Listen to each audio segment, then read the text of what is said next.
I was on the Special Legislative Committee 22 on alcoholism and other substance abuse that was formed at first by President of the House of Deputies Gay Jennings. And then we've been joined as a cognate committee by our bishops. And so we had bishops and deputies together, 30 of us, working on bringing up to date the 1985 policy of the church regarding alcohol and the use of alcohol and awareness around addiction. We have 3 resolutions that have come out of our committee. One will probably be heard in the House of Deputies today. It's probably the one that's the most direct in response to recent events in the Episcopal Church. It asks us to look a little more carefully at our discernment process around those in ordination, to look at risk factors for addiction, look at perhaps family history, things that might just be yellow or red flags early in the process, sort of to have conversations early and often, not to weed people out of the process of ordination, but to make sure that we are doing our due diligence around awareness and making sure that people who may be struggling and with the early signs of addiction or family history have the opportunity for pastoral care and the resources that they need. We're looking to equip congregations, vestries, standing committees with what they need to know about addiction to sort of see more early on in the process. I actually think that the policy that the Diocese of Maine has been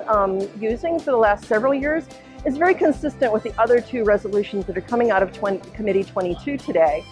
One is a set of guidelines, a policy for church-wide,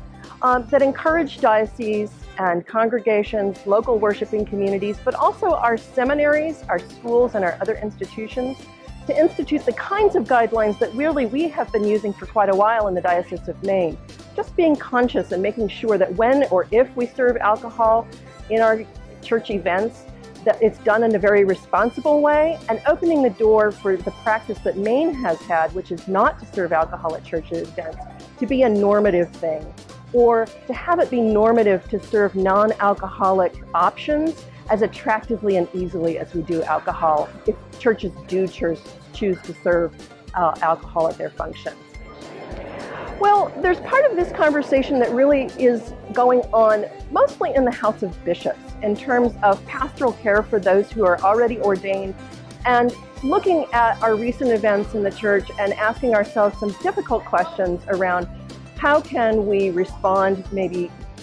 more readily or more effectively if it looks like we have clergy members who are wading into difficult waters. The work that our committee has done here at General Convention, though, is a little bit broader than just to be applicable to clergy.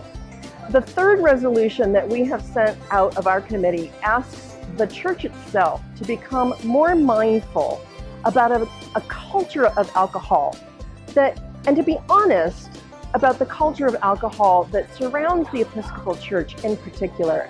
Some folks may have read the AP article that quoted me as saying, people call us the Episcopalians, and it's really not funny anymore. That we're asking the church to recognize our own complicity around a culture of denial within our own walls,